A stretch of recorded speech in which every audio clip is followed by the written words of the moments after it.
Hey, welcome back to Brisket Brothers Barbecue. Today we're going to be working with a pork shoulder, Boston butt. We're going to be doing some pulled pork.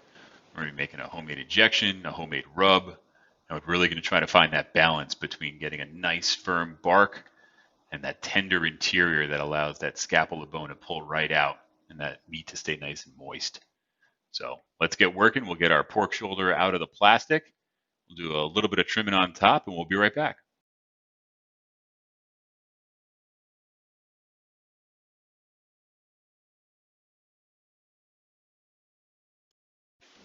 All right, we've got our pork out. We're getting everything nice and dry. Want to make sure you get up all that moisture.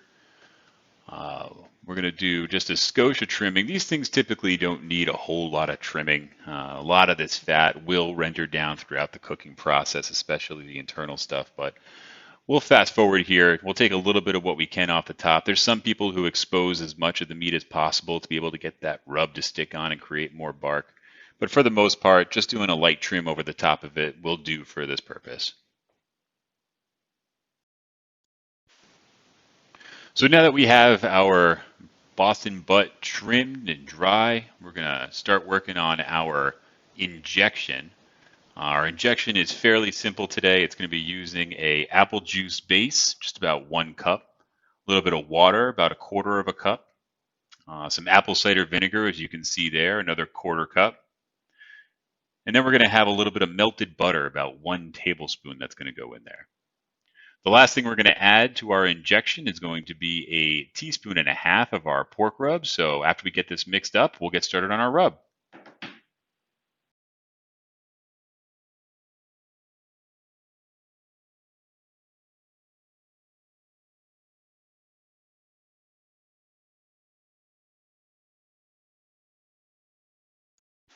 All right, kicking off our rub, we have paprika. We're going to start off with just about a quarter cup of paprika to start. Next, we're going to have some garlic powder and some chili powder, about 1/8 of a cup of each. Then you're going to have some coarse black pepper and some sea salt, about 1.5 tablespoons of each of those. For extra points, you can layer it in an artistic fashion. Next, we're going to go to some onion powder and some celery seed. We're going to do about a tablespoon of each of those. And just in case you missed it, we'll give you one more look at the shaky on the bottom. There you go, nicely done.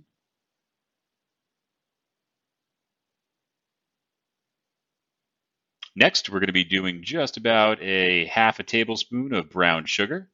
We're also going to be doing a 1/2 tablespoon of dried oregano, a 1/2 tablespoon of dried thyme, and a 1/2 tablespoon of cumin. Pretty. Now that we have everything in the bowl, we'll go ahead and get that mixed up. Do a little fast forward action. As you can see, this is what the color is supposed to look like.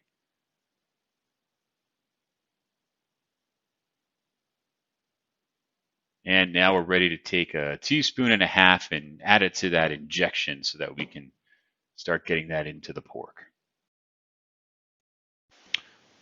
Get our injection mixed up one more time. And like I said, we're just going to get just about a teaspoon and a half of our rub mixed in with our injection liquid here. Get that blended together nicely. And then we'll go ahead and get our injection loaded up.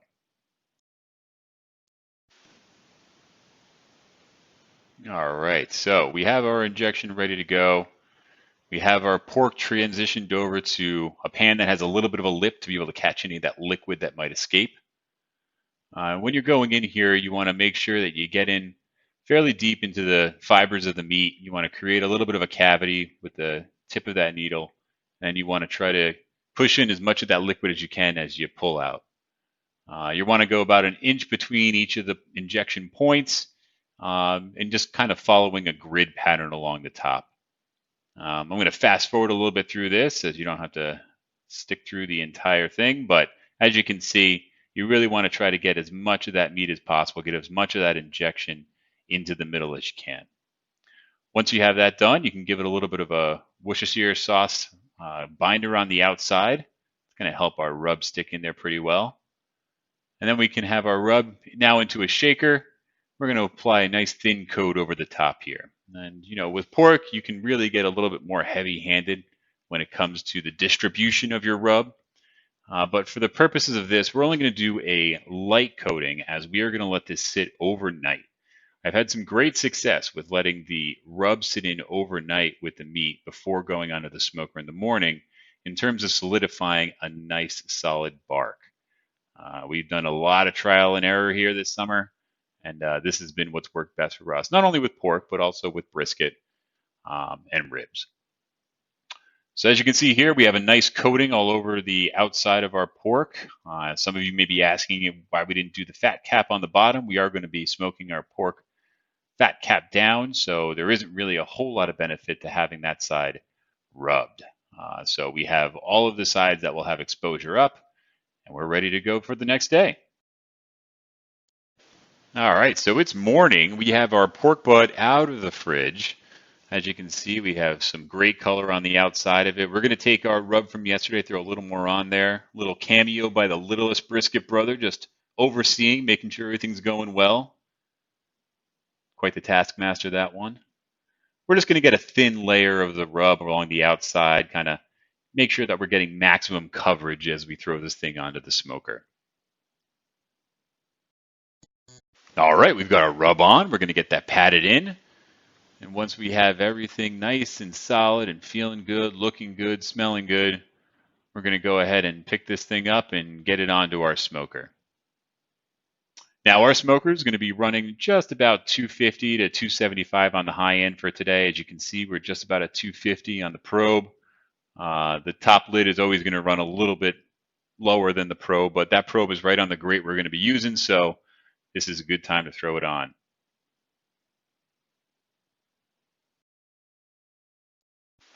All right, we got our pork butt. We're traveling with one hand, living life on the edge, and we are set right in the middle. We are going to throw the food probe thermometer in the inside, although that is not going to be the measure for when it is ready to be pulled for our wrap. We are going to be looking more for that solid bark, that correct color, the right consistency. All right, we're here for our first check-in. As you can see, lid still says around 225. Probe still around 250, so we're looking pretty good. This is about 2.5 hours in. This is about the point where you want to start getting some liquid on the outside with a spritz.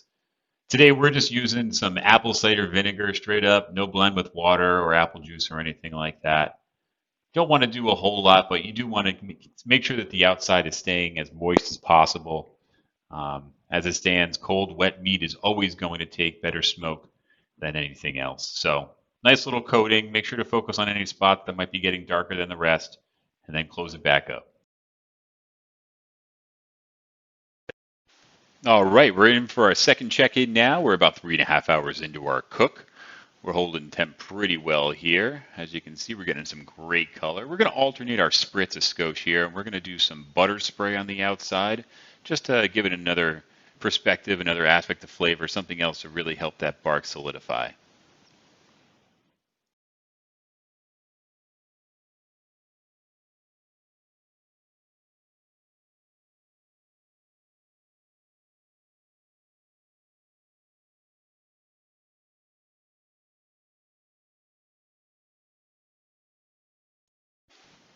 All right, another quick check-in here. We are now at 4.5 hours in.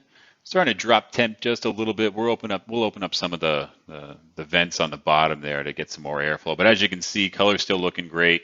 We're going to hit it again with the apple cider vinegar. I might have forgot it was apple cider vinegar and not water and started spraying the Brisket brothers, but that's okay. Apple cider vinegar will be good for them, right? Make sure you get around all those sides. Like I said before, if you see any sides that are getting darker than another, make sure they get a little bit of extra love. Might help if you have a spritz bottle that actually functions. These are important things. And if you have to get the brothers one more time, go ahead and give them a little spritz.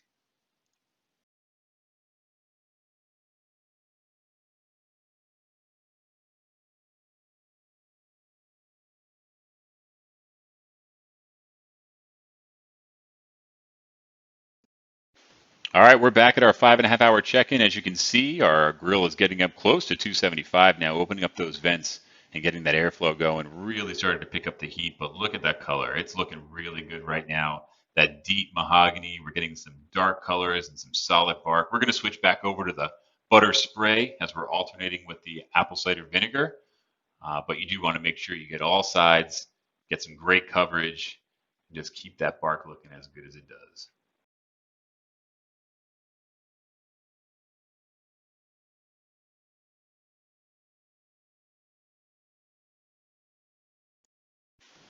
All right, we're checking back in one more time here. We are holding temp pretty well. Now we've come down just a bit.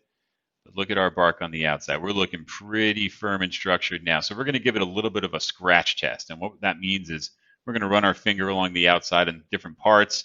Make sure none of that rub is coming up when we do that. All you're seeing is moisture here.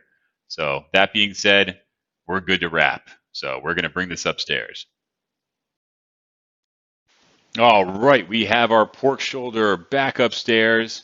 We're going to get this thing wrapped. First, we're going to get another spritz of that apple cider vinegar over it one more time, get a little bit of moisture inside of this thing, get that outside coated just one more time. On top of that, we're going to give it a couple of turns of brown sugar over the top, just to help with that sweetness. And last but not least, we're going to get just a couple of thin pads of butter on the top, just to get some extra fat in there with it.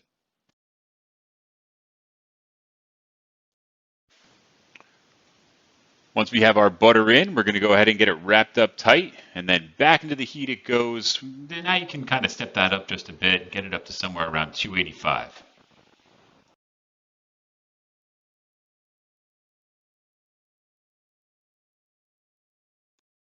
All right, we're back, and after 1 hour and 45 minutes in 285 heat, we believe that we are there. There are many people that will tell you this is time to take a temp and see if you're over 200 degrees internal temperature. Me, I focus more on the feel. As you can see here, that probe thermometer is going in and out with zero pull, zero resistance. It feels real tender, and we're ready to rest. So you get a thumbs up here. You can leave it open like this on your stove, just gently cover it up a little bit more, let that bark firm up, and see in about a half an hour. All right, so we've been resting for about a half an hour. We got our pork shoulder on the cutting board, and as you can see, that bone comes out real easy. Nothing on it, nothing sticking, and it's looking really good. One of the best ways you can tell if a pork butt is the right tenderness is the amount of effort it takes to pull it. And in the past, we've used 2 forks, we've used some bear claws. Right now, this is just pulling apart with just my hands. I mean, there is not a whole lot of effort being put into this thing. That injection really helped with keeping the internal consistency to a point where that meat stayed nice and tender throughout the cook and really just broke apart at touch. So this is what we're looking at now. You have our pulled pork. Let's see if we can get a couple of pieces here to show you how it turned out from an internal standpoint. You can see we got some great bark there, very firm, solid, great flavor with all those different components. We're going to try to find another piece here so that we could highlight what that smoke ring looked like. As you can see, I'm really proud of that bark, really talking about it a lot here. But we're going to find another piece here, and as you can see, some great smoke ring, very defined along with that bark. Just every component that you want to touch on is looking real good here.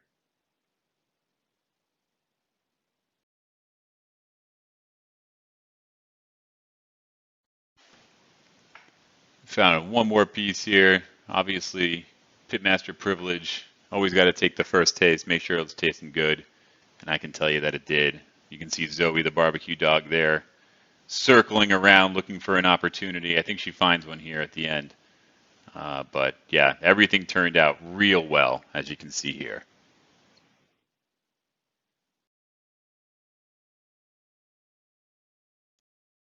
All right, but we're not the only ones that decide and claim victory here. We got to go to the Brisket brothers for their feedback. We have the medium Brisket brother first. What is he going to say?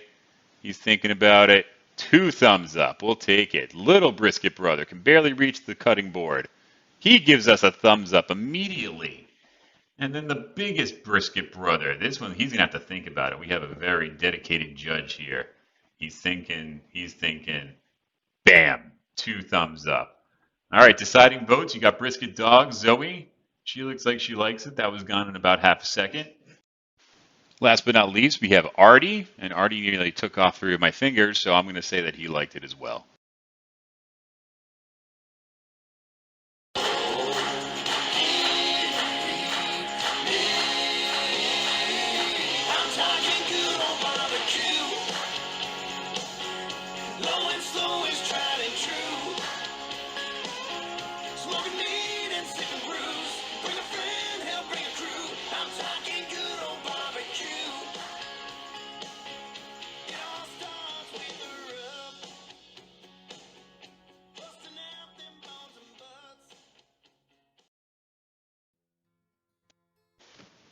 There you go, folks. That is it. That is our pulled pork video for the Brisket Brothers Barbecue.